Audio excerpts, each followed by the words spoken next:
Hello, my friend.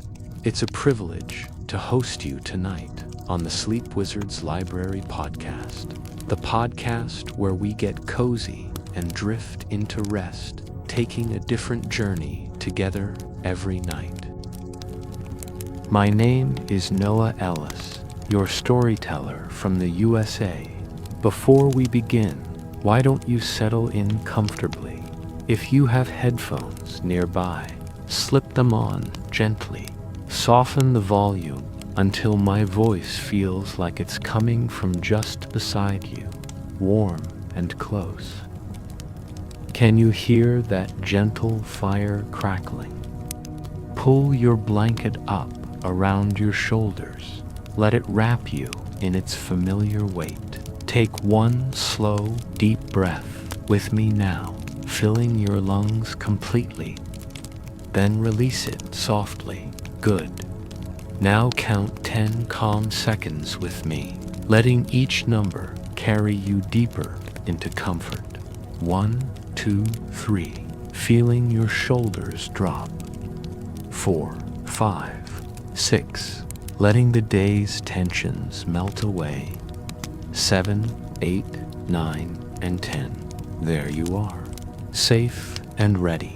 I drove out to my grandfather's house last autumn, when the leaves had turned but hadn't yet fallen, when the air had that particular crispness that makes you think of wool sweaters and hot cider. His house sits at the end of a dirt road that winds through maple and oak, a place that feels removed from time itself.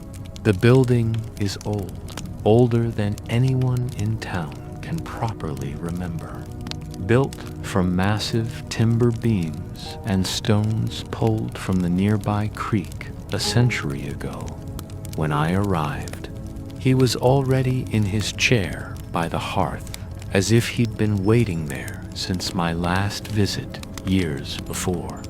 The fire was burning low but steady, that perfect stage where the logs have settled into glowing communion with each other, no longer fighting the flame but accepting it, becoming it. The room smelled of applewood smoke and the faint sweetness of pipe tobacco, though he'd given up the pipe a decade ago.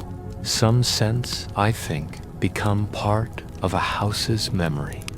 "Noah," he said, not looking up from the fire, but I could hear the smile in his voice. "I was just thinking of you." I settled into the chair opposite him, the one that had been grandmother's before she passed. The leather had worn soft as cloth, shaped by decades of sitting. Between us, on a small wooden table, scarred by years of coffee mugs and books, sat a steaming cup of something that smelled of cinnamon and honey. "For you," he said, gesturing toward it with one gnarled hand. His fingers were still strong, but they moved with the deliberate care of age, each gesture considered. "You can rest here with us, you know. Set your day down like a heavy coat at the door. Whatever you've been carrying, it can wait outside while you warm yourself by this fire.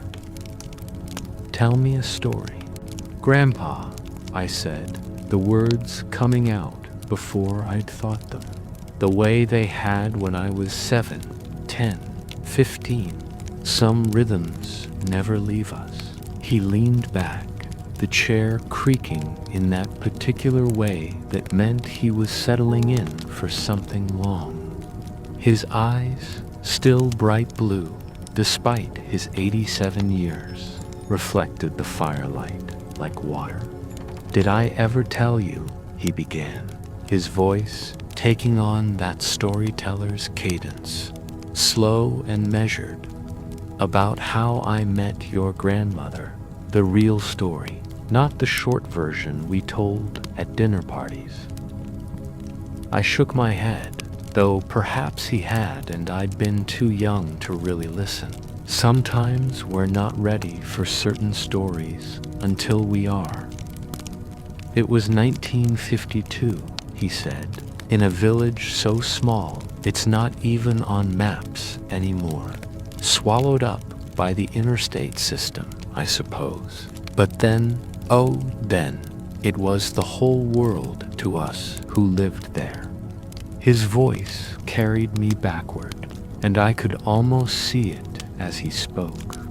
That village emerging from his memory like fog lifting off a morning pond. The main street was dirt then, he told me, packed hard by horses' hooves and the occasional automobile, though most folks still walked everywhere worth going. The houses were simple clapboard affairs, painted white or left to weather gray, with gardens that ran right up to the road. Everyone grew something: tomatoes, squash, beans, climbing up poles made from saplings. I was 22, grandfather continued, his fingers tracing absent patterns on the arm of his chair, working at the mill, saving every penny I could, though for what I wasn't quite sure. A young man's ambition without direction, you might say. The village had a rhythm to it, he explained. Monday was washing day, and you'd see sheets and shirts strung up on lines like flags of surrender to the week ahead. Tuesday through Thursday, the mill ran full steam, and the whole town hummed with its vibration. Friday was market day, when farmers from the surrounding valleys would bring their goods to the small square behind the church. Saturday was for repairs and visits, Sunday for service and rest. It was a Friday in June when I first saw her, he said, and his voice changed, became younger somehow. Your grandmother, though of course she wasn't that yet. She was just Ruth then, Ruth Carpenter, the new school teacher's daughter. Let the small noises of your own space settle around you now, the way the sounds of that long-ago village settle around my grandfather's memory. You're safe here in this story, carried along by its gentle current. She was standing by the flower stall, he told me, examining roses with the kind of attention most people reserved for important documents. She wore a blue dress, simple cotton with small white buttons, and her hair was pinned up in the style of the time, though a few strands had escaped and caught the morning light like copper wire. I was carrying a crate of preserves for Mrs. Henderson, grandfather said, smiling at something only he could see, watching Ruth instead of where I was going. Walked straight into a post, sent jars rolling everywhere. One jar, he said, rolled right to Ruth's feet. She bent to pick it up, and when she stood, she was trying very hard not to laugh. Her eyes gave her away, though, green as spring leaves and full of barely contained mirth. Strawberry preserves, she said, reading the label. Mrs. Henderson's. My grandfather had nodded, unable to form actual words. She helped him gather the rest of the jars, kneeling right there in the dust in her good dress. When they'd collected them all, she said, "You might want to watch where you're going next time. Posts have a way of jumping out at people." It was her kindness that caught me, grandfather said, his voice soft now. She could have laughed outright, could have walked past, could have done a dozen things. Instead, she helped. The summer unfolded slowly in his telling. He would see Ruth at the market each Friday, and gradually, over weeks, they began to talk. First, just pleasantries about the weather, then about books she was reading, then about dreams they harbored quietly. She wanted to travel, he said, had a map on her bedroom wall with pins in all the places she'd read about. Paris, Cairo, San Francisco.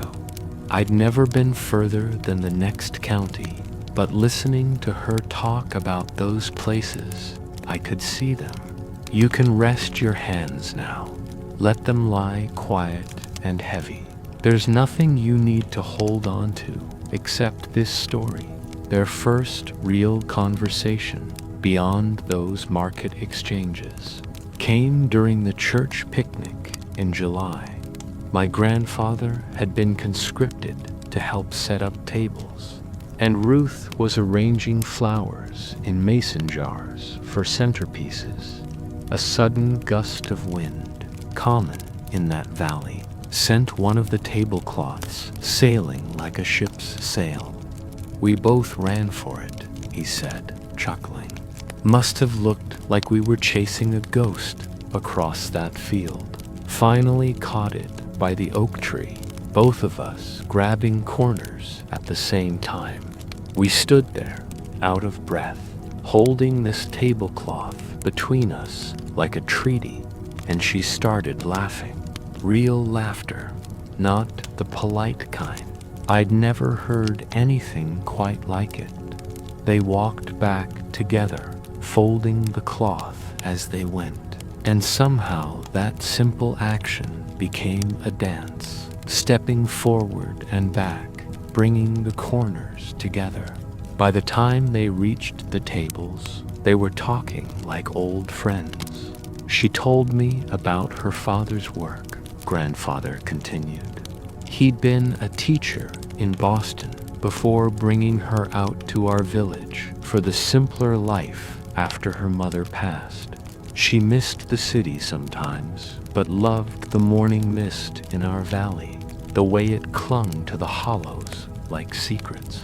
Through July and into August, they found reasons to encounter each other. Ruth needed help carrying books from the schoolhouse.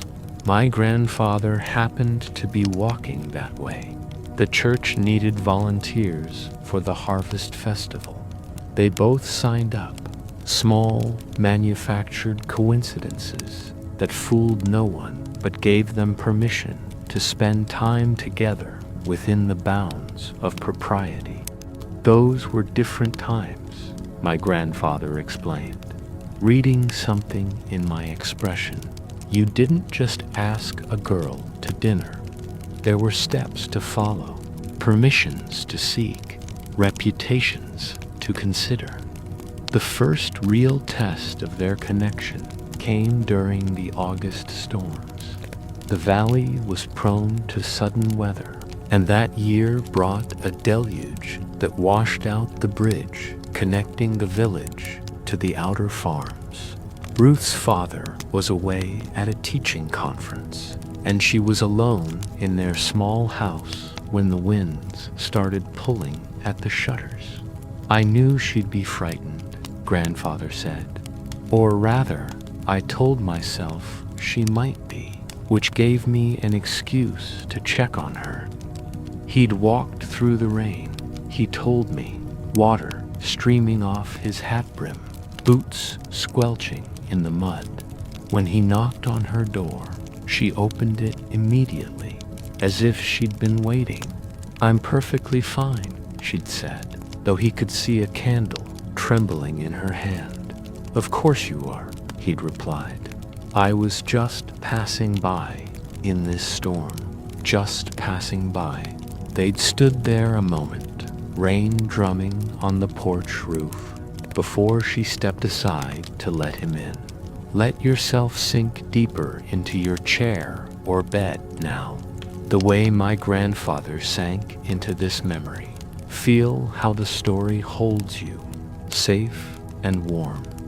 They spent that evening sitting by her small fireplace, not touching, barely talking at first. The storm raged outside, but inside was a bubble of calm. Ruth made tea with leaves her father had brought from Boston, something that tasted of flowers and smoke. They talked about small things, then gradually bigger ones.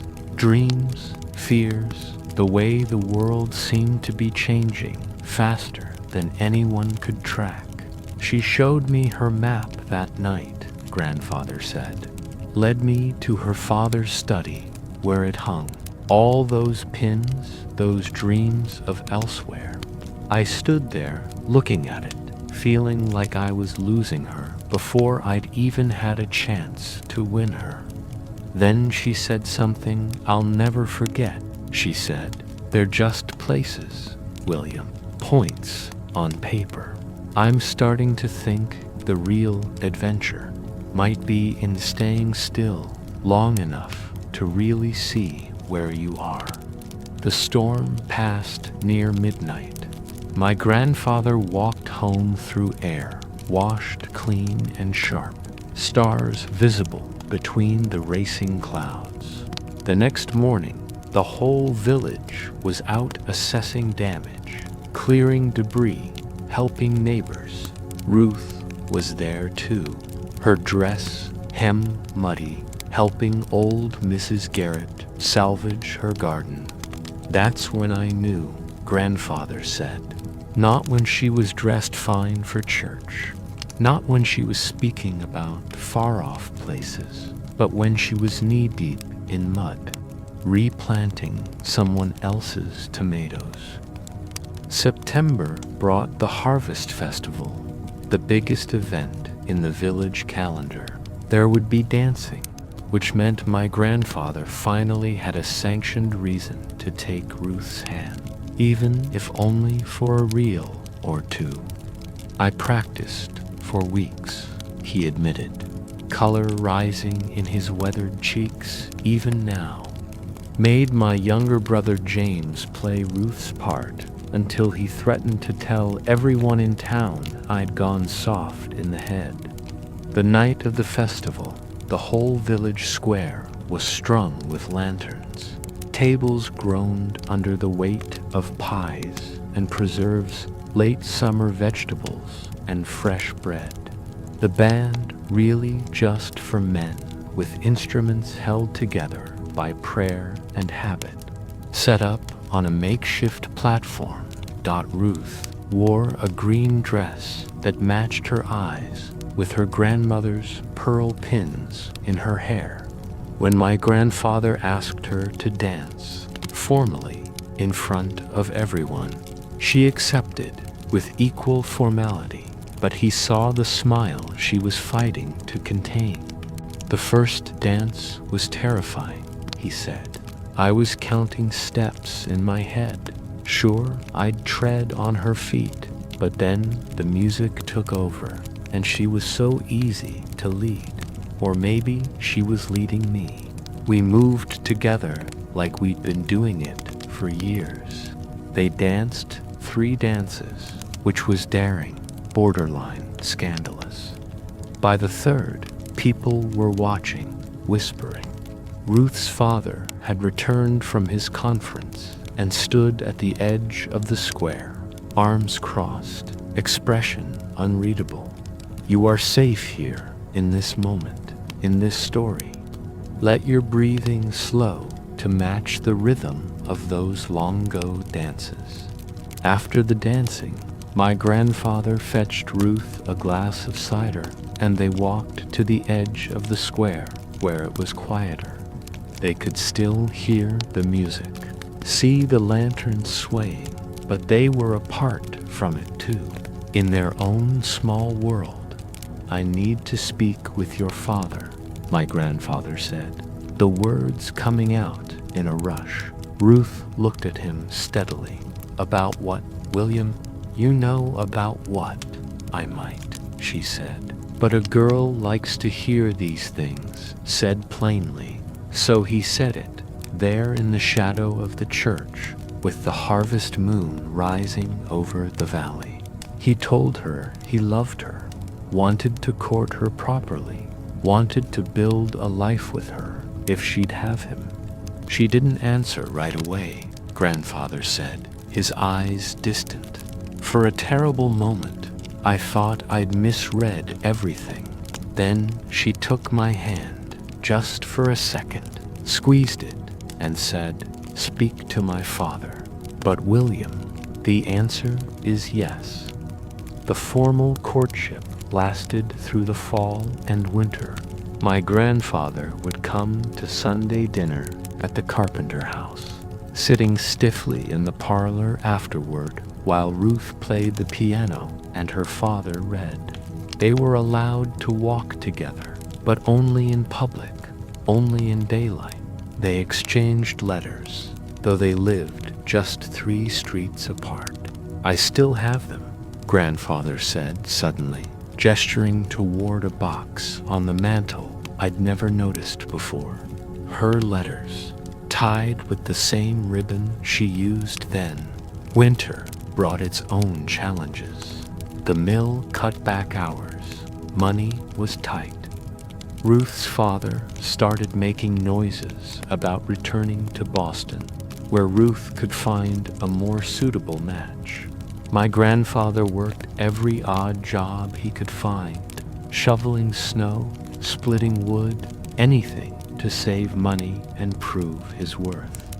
The crisis came in February. Ruth's father received an offer to head a school in Boston, a prestigious position with good pay. He accepted, planned to leave in spring, taking Ruth with him. "I thought I'd lost her," grandfather said quietly. "What did I have to offer against Boston, against all those pins in her map?" But Ruth had her own plans. She spoke to her father, calmly but firmly. She was 20 years old, she reminded him, old enough to make her own choices. She loved William, wanted to marry him, wanted to build a life in this valley that had become home. "Let the weight of your day dissolve now, like snow in spring sun. There's nothing you need to carry here." Her father came to see me at the mill, grandfather remembered. I thought he was going to forbid the marriage, maybe threaten me. Instead, he asked me one question: "Will you make her happy?" When I said I'd spend my life trying, he nodded and said, "Then you have my blessing, though God knows you'll need it." She's got her mother's stubborn streak.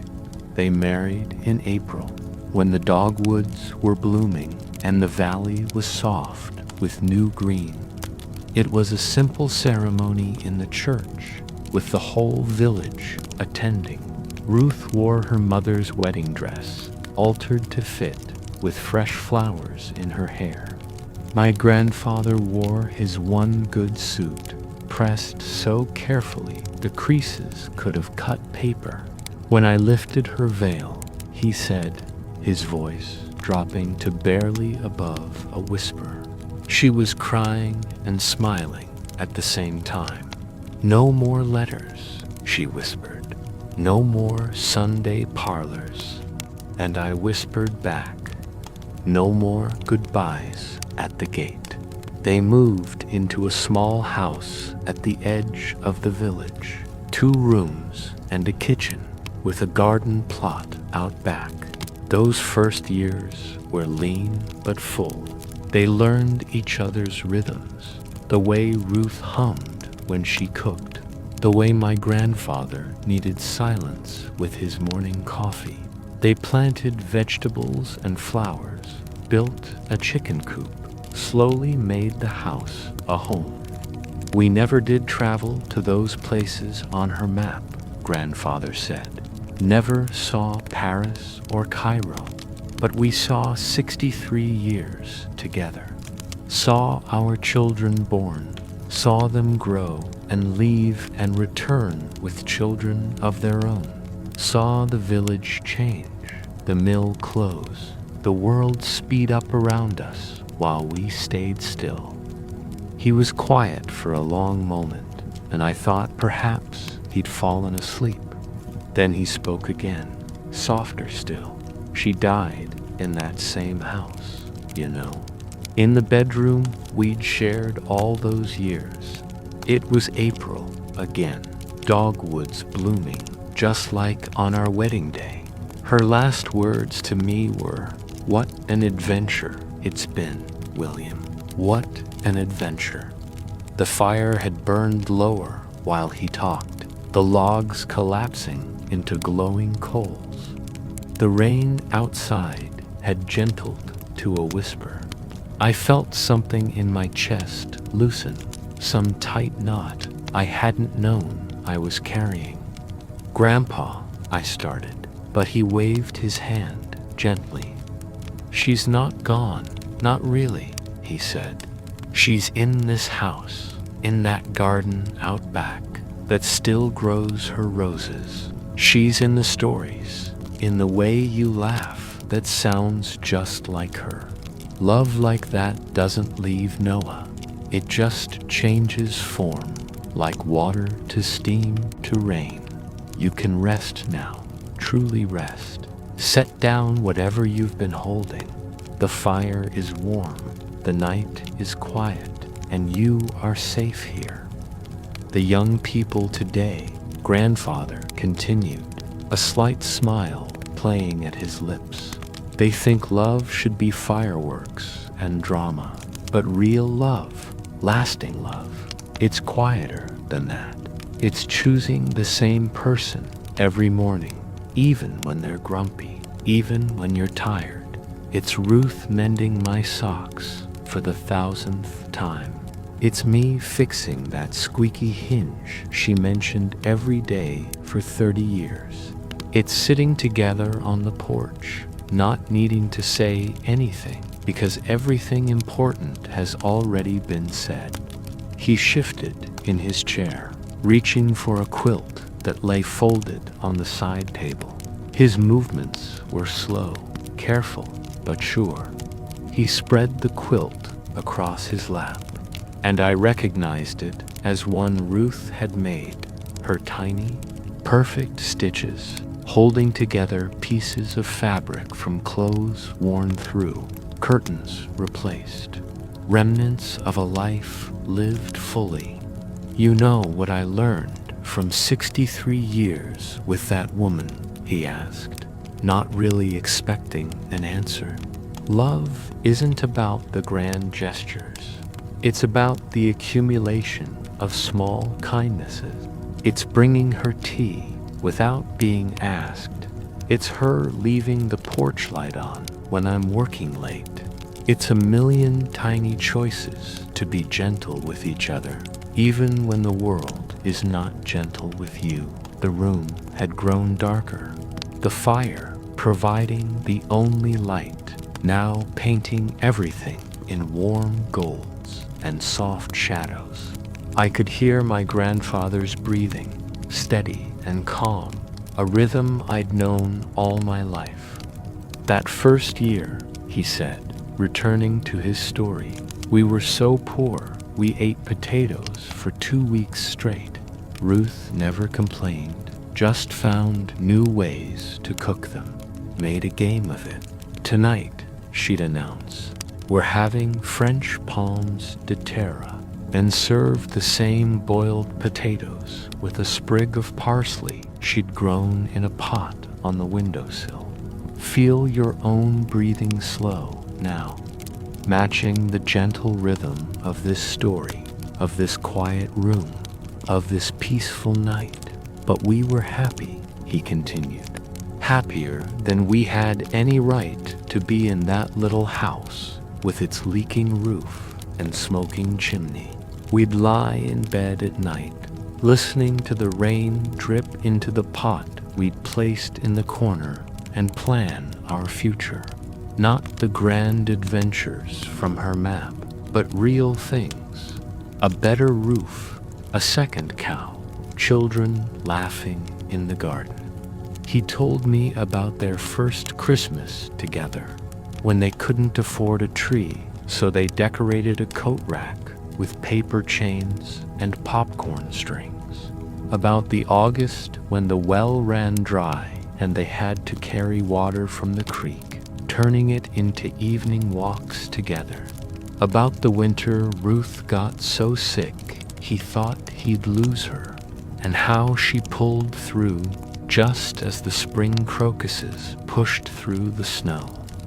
"We lost 2 babies," he said quietly, a pain still evident even after all these years. "Buried them in the churchyard under a willow tree. Ruth would go there sometimes. I'd find her talking to them, telling them about their brothers and sisters who did make it, about the world they didn't get to see. She grieved them all her life, but gently, the way she did everything. The stories flowed like water, one memory leading to another. The year the circus came to town and they splurged on tickets, watching the elephants with wonder. The time Ruth entered her roses in the county fair and won 3rd place, displaying the ribbon like it was made of gold. The night their first grandchild was born and they sat in the hospital waiting room, holding hands and remembering their own youth. Let sleep begin to court you now, gently, the way my grandfather courted my grandmother all those years ago. No rush, no urgency, just a soft invitation to rest. She taught me to see beauty in small things," grandfather said.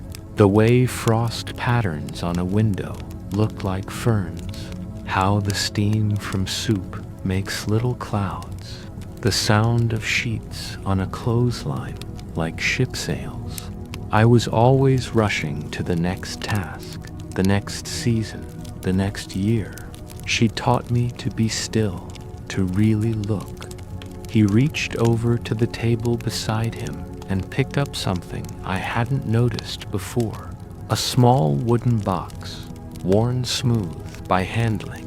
He opened it carefully, revealing a simple gold ring, worn thin in places.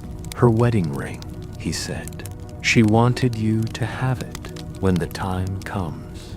Said you'd know when that was better than I would." I took the box carefully, feeling the weight of history in its lightness. Inside, inscribed in tiny letters, almost worn away, were the words, "My adventure, W. Day last month," grandfather said when she was confined to bed. "She made me promise something," she said, "William. When I'm gone, you tell our story, not the sad parts at the end, but the beginning, the middle, all the ordinary days that added up to extraordinary years. Tell them that love is not a feeling, it's a practice. It's choosing to be kind when you're tired, choosing to listen when you'd rather talk, choosing to stay when leaving would be easier. You can let go now, completely. Let your muscles soften, your thoughts quiet, your breath deepen. You're held by this story, by this moment, by the gentle darkness that invites you to rest." "She died on a Tuesday," he said softly. "Ordinary Tuesday. I'd brought her breakfast, that toast with honey she liked. We talked about the garden, about your cousin's new baby, about nothing important. She asked me to open the window so she could smell the dogwoods.